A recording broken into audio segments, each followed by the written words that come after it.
Friends, आज पढ़ेंगे कि China invited to nuclear talks with Russia and US. यानी कि रसिया एंड यूएस के साथ जो ट्रीटी हुआ था पहले एटॉमिक न्यूक्लियर वेपन्स को लेकर, तो उसके साथ इस बार यूएस ने डिसाइड किया है कि चाइना को भी इनवाइट किया जाए, क्योंकि चाइना के बिना ये जो ट्रीटी है, जो चुक्ति होगा, वो सही नहीं होगा। क्यों सही नहीं होगा, इसके लिए आज जानेंगे पूरी तरह से इस करंट अफेयर्स को। ये बहुत ही वाइटल करंट अफेयर्स है।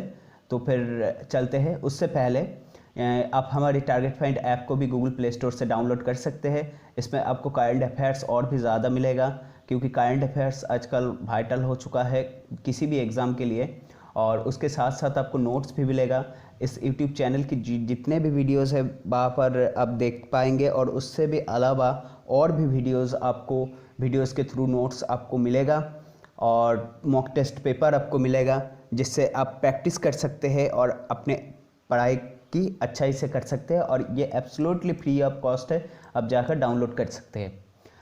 तो फिर आगे बढ़ते हैं इस करंट अफेयर्स में। पहला पॉइंट है, देखिए कि US president Donald Trump tops arms control envoy said on Monday that China has been invited to attend an upcoming round of nuclear negotiation between the US and Russia, despite Beijing continued insistence that it has no interest in attending such talks। यानी कि US president Donald Trump ने China को invite किया है इस negotiation के लिए, ठीक है। लेकिन अभी तक चाइना के पास से कुछ भी रिपोर्ट नहीं आया कि वो इस ट्रीटी में इस कॉन्वे में इन्वॉल्व होगा या नहीं होगा। तो फिर देखते हैं कि ये साउथ चाइना मॉर्निंग पोस्ट है, तो उसमें दिया गया है कि China invited to nuclear talks Russia and US says Donald Trump arms control. अब देखिए, the announcement comes as a nuclear arms reduction treaty between Washington and Moscow. The New START treaty is set to expire in February। यानी कि set to expire in February। February का मतलब क्या है कि new treaty ख़त्म होगा 2021 में। 2021 में फरवरी में ये न्यू स्टार्ट ट्रीटी ख़त्म हो जाएगा। ये न्यू स्टार्ट ट्रीटी क्या है? न्यू स्टार्ट ट्रीटी हुआ था रसिया एंड यूएस के बीच एक समझौता हुआ था कि न्यूक्लियर वेपन को सही तरह से इस्तेमाल करना चाहिए, और क्या क्या रोक लगाया गया था इस न्यूक्लियर वेपन्स के लिए। उसके लिए एक ट्रीटी हुआ था 2009 में, और वो आज ख़त्म होगा 2021 में ख़त्म हो जाएगा फरवरी में। तो इसके लिए और इसको एक्सटेंड करने के लिए ये बातचीत फिर से होगा, लेकिन उसमें चाइना को भी इनवाइट किया जा रहा है, क्योंकि चाइना के पास अभी 300 वेपन्स है, और रसिया और यूएस के पास 1000 से भी ज़्यादा वेपन्स अभी है। तो चाइना के पास भी ऐसे ऐसे वेपन्स है जिससे चाइना पूरी दुनिया को ख़त्म कर सकता है। चाइना पूरी दुनिया को, क्योंकि चाइना को अगर रोक नहीं लगा जा सके तो फिर वो अगर इसके गलत इस्तेमाल करे तो फिर दुनिया खतरे में आ सकता है। इसीलिए चाइना को भी इसमें इनवाइट किया गया है। तो इसके बाद हम देख लेते हैं कुछ और भी नया पॉइंट कि the announcement comes as a decade old nuclear arms reduction treaty between Washington and Moscow. The new start treaty is set to expire in February. ये तो मैंने पहले ही बताया कि फरवरी में एक्सपायर होगा। तो Russia has said that any upcoming negotiation should deal with the bilateral treaty before it runs out। अब यूएस की जो ब्रांड एम्बेसडर है रसिया की, तो उसने कहा कि today agree with the Russian deputy foreign minister रकब on time and place for nuclear arm negotiation in June में रसिया ने नेगोशिएशन करने के लिए राजी हो गया है। लेकिन उन्होंने कहा है कि चाइना ऑल्सो इन्वाइटेड, चाइना को भी इन्वाइट किया गया है। हम सोचते हैं कि चाइना गुड फेथ के साथ यानी कि अच्छाई के साथ इस नेगोशिएशन में पार्ट लेगा, लेकिन अभी तक कोई भी रिपोर्ट नहीं आया है। तो उसके बाद हम देखते हैं कि the Trump administration has shown some openness to the idea to extending the agreement, which has led to both countries shrinking the size of their nuclear arsenals, but has also emphasized that China must now take a seat at the negotiation table too। यानी कि रसिया और US के बीच जो treaty हुआ था, new treaty हुआ था nuclear weapon को लेकर, तो उसमें जो एक्सपायर हो जाएगा उसको एक्सटेंड करने के लिए ये फिर से बातचीत होगा, लेकिन इसमें चाइना को भी शामिल होना चाहिए, नहीं तो ये बातचीत कुछ भी नहीं है। क्योंकि रसिया और यूएस पहले से ही इसको लेकर कॉन्सर्न है, लेकिन चाइना कॉन्सर्न नहीं है। तो चाइना को भी इसमें राजी होना चाहिए और नेगोशिएशन करना चाहिए, बातचीत करना चाहिए। Last month, a Chinese foreign ministry spokesperson said that Beijing has no intention to join any trilateral arms control talks। यानी कि चाइना की फॉरेन मिनिस्ट्री में से कहा गया कि बेजिंग यानी कि चाइना कोई भी इंटेंशन नहीं रखता ऐसे बातचीत करने के लिए, आर्म्स कंट्रोल टॉक्स के लिए। यहाँ पर नेवी, एयरफोर्स, आर्मी सभी चीज़ के लिए बातचीत होगा, लेकिन इसमें चाइना इंटरेस्टेड नहीं है। अब चाइना तो साफ साफ दिख रहा है कि इंटरेस्टेड नहीं है। अभी तक चाइना की तरफ से यही रिपोर्ट आया है। अभी चाइना को देखिए कि China which is said to have the world third largest nuclear arsenal, यानी कि चाइना अभी दुनिया का थर्ड न्यूक्लियर वेपन में थर्ड लार्जेस्ट है, यानी कि थर्ड लार्जेस्ट न्यूक्लियर वेपन में से आता है China country. It's thought to have about 300 nuclear weapons in its possession, यानी कि 300 न्यूक्लियर वेपन्स अभी तक चाइना के पास है। तो ये न्यूक्लियर वेपन्स कहाँ से स्टार्ट हुआ, कैसे स्टार्ट हुआ, वो लास्ट में हम जानेंगे। वो बहुत ही वाइटल है कि कैसे ये सब ट्रीटी स्टार्ट हुआ ना हुआ। तो उससे पहले इस काइंड अफेयर्स की कुछ मुद्दे हम देख लेते हैं। It is unclear whether Washington's strategy to link China to arms control talks with Russia will work। In May, a Russian foreign ministry spokesperson called the idea of bringing China into talks contrived। यानी कि Russian ministry से कहा गया कि China को involve करना ठीक है, लेकिन ये किस हद तक सही होगा, गलत होगा, ये कंट्रोवर्ट हो जाएगा, इस चीज़ से वो थोड़ा सा दिक्कत है। तो अभी देखते हैं कि और कुछ डिटेल्स हम देख लेते हैं, उसके बाद हम और भी डिटेल्स में जानेंगे इस चीज़ को। इसके लिए हमको बहुत ही पहले जाना पड़ेगा जब ये चीज़ शुरुआत हुआ था। तो पहले ये थोड़ा सा देख लेते हैं कि सेक्रेटरी जनरल ने क्या कहा था यूएस की। The rising of China is fundamental shifting the global balance of power, hitting up the race for economy and technology supremacy, multiplying the threats to open society and individual freedoms। यानी कि China तो threat देता ही रहता है, ठीक है। increasing the competition over our values and our way of life। और ये जो बातचीत है वो चाइना के साथ अगर हो गया तो ये वैल्यू बढ़ेगा, कंपटीशन भी इंक्रीज होगा, ठीक है। तो इससे बहुत फ़ायदा होगा।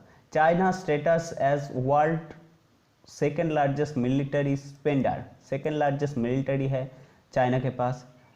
स्टोलेनबर्ग said would require a more global approach from the 30 country group which was formed more than 70 years age to counter Russia's influence।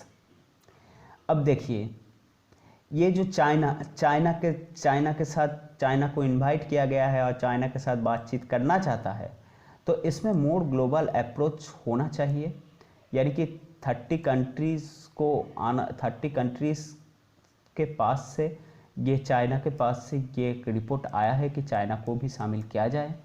तो इसमें अब चाइना के पास से कुछ भी रिपोर्ट नहीं आया, क्योंकि चाइना बता रहा है कि हम इन सब चीज़ों में कोई इंटरेस्टेड नहीं है। अब देखते हैं कुछ चीज़।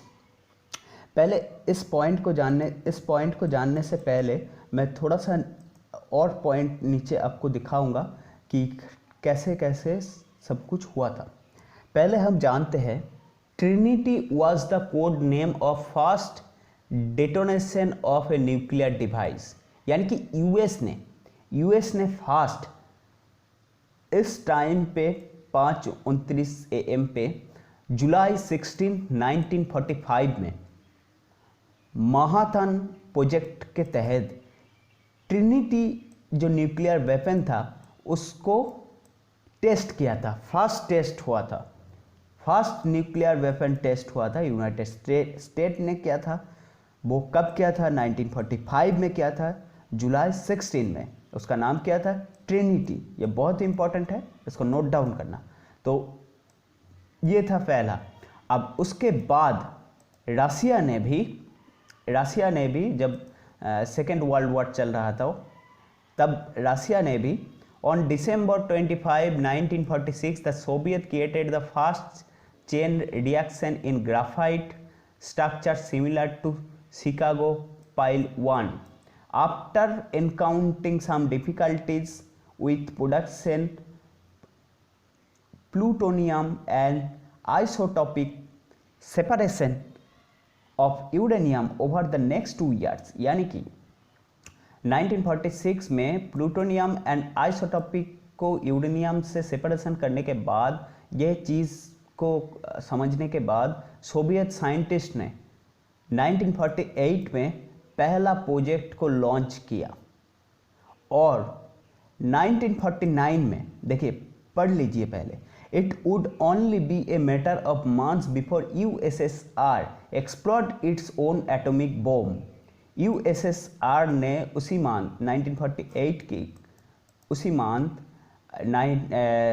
यूएसएसआर ने, सोवियत रशिया ने एटॉमिक बॉम्ब को अपनाने का फैसला किया और इसको टेस्ट किया गया, फास्ट लाइटिंग के नाम से टेस्ट किया गया 1949 अगस्त 9 में, और इसको कोड नेम दिया गया जो 1।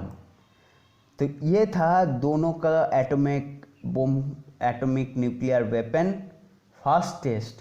फर्स्ट नेम सोवियत रशिया का क्या था? फास्ट लाइटिंग, जिसका कोड नेम था जो 1, और यूएस का था ट्रिनिटी। ठीक है। अब देखिए, as the cold war intensified, both Soviet Union and the United States embarked upon effort to rapidly deploy and grow their respective nuclear arsenal। यानी कि इसके बाद, कोल्ड वॉर के बाद, उसके बाद यूएस और सोवियत यूनियन ने रैपिडली, यानी कि बहुत ही ज़्यादा मात्रा में न्यूक्लियर वेपन को बनाने लगे। और अभी लगभग 1000, दोनों कंट्रीज़ में ही 1000 के ऊपर न्यूक्लियर वेपन्स है, और सबसे ज़्यादा न्यूक्लियर वेपन्स है। और दोनों ही देशों ने हाइड्रोजन बॉम्ब प्रोग्रामिंग को भी समझ लिया और इसको भी डेवलप कर पाए। तो अभी देखिए, और इसके बाद अब देखिए कोई भी कंट्री अगर न्यूक्लियर वेपन बनाता है तो न्यूक्लियर वेपन को अगर गलत इस्तेमाल करता है तो फिर कहीं ना कहीं एक युद्ध लग जाएगा। तो इसके लिए एक समझौता किया गया जिसका नाम था START 1, यानी कि strategic arm reduction treaty. Strategic arm reduction treaty was a bilateral treaty between United States of America and United of Soviet Socialist Republic, ठीक है, on reduction and limitation of strategic offensive arms। इस nuclear weapons को, इन सब चीज़ों को सही इस्तेमाल करना चाहिए, कितना इस्तेमाल करे कितना नहीं, कौन कौन जानकारी देता है, क्या क्या जानकारी लेना चाहिए, वो सब के लिए एक ट्रीटी अपनाया गया जिसका नाम था START 1। The treaty was designed on 31 July 1991 में और entered into force on 5 December 1994। 5 दिसंबर को ये फोर्सली लागू किया गया। The treaty buried its signatory from deploying more than 6,000 nuclear weapons and 1,600 intercontinental ballistic missile and bombers. यानी कि जो जो यूएस की जो साइंटिस्ट है, रिसर्चर है, तो वो रसिया में जाकर देखेगा कि कहाँ पर रसिया ने न्यूक्लियर वेपन्स को छुपा कर रखा है, वहाँ पर सही एक्टिवेट है या एक्टिवेट नहीं है। वो जानकारी यूएस को रसिया को देना होगा और रसिया को यूएस को देना होगा। ये ट्रिएटी अपनाया गया। तो अब आते हैं कि उसके बाद क्या क्या नेगोशिएशन हुआ। Start negotiated the largest and most complex arm control treaty in history and its final implementation in 2001 late 2001 और इसको फाइनल इम्प्लीमेंटेशन हुआ 2001 में और resulted in revolt of about 80% of all strategic nuclear weapons then is existence and proposed by United States President Ronald Reagan. It was renamed START 1 after negotiation began on the second START treaty। यानी कि START 1 नाम दिया गया, उससे पहले second START treaty के नाम से ये नेगोशिएशन स्टार्ट हुआ था। अब देखिए ये नेगोशिएशन जब ख़त्म हुआ, दूसरी बात उसके बाद न्यू START 1 ट्रीएटी को गठन किया गया। वो 5 दिसंबर 2009 में हुआ न्यू START ट्रीएटी साइन। और वो क्या था, यूनाइटेड स्टेट की तभी प्रेसिडेंट था बाराक ओबामा और रशियन प्रेसिडेंट डिमित्री मेदवेदेव ने किया था। अभी ये ट्रीएटी ख़त्म होने जा रहा है, 2021 में ख़त्म हो जाएगा। अब 2021 में अगर ख़त्म हो गया, यानी कि और एक साल है, तो इसको गठन करना चाहिए। लेकिन इसको गठन करने के लिए रसिया और एक्सटेंड करेगा, लेकिन रसिया और यूएस के बीच अगर एक्सटेंड हो भी गया तब भी क्या फ़ायदा, क्योंकि रसिया और यूएस के बाद अभी चाइना सबसे ज़्यादा न्यूक्लियर वेपन को रखता है और वो है 300। अब चाइना को तो कोई भी विश्वास नहीं है कि चाइना कब क्या कर बैठे, ठीक है, इस न्यूक्लियर वेपन्स को लेकर। तो चाइना तो अभी धमकी देते ही रहते हैं। तो इसके लिए इस चीज़ में चाइना को भी इनवाइट किया गया है, इस ट्रीएटी को अपनाने के लिए। तो देखते हैं कि चाइना कितने हद तक इसको मानता है या फिर अटेंड करता है या नहीं, क्योंकि चाइना के पास से सरासर ना कर दिया गया है। अभी तक चाइना ने कोई भी जवाब नहीं दिया। तो ये था आज के करंट अफेयर्स। और आप हमारी ऐप को डाउनलोड कर सकते हैं और इस चैनल को सब्सक्राइब करना, तो कि करंट अफेयर्स और बहुत सारे नोट्स आपको मिलते रहेंगे हमेशा। और शेयर करना वीडियो को, तो फिर जानकारी दूसरों के पास भी मिल जाएगा। तो आज के लिए चलते हैं, अगले वीडियोज़ में आप लोगों के साथ मुलाकात होगा।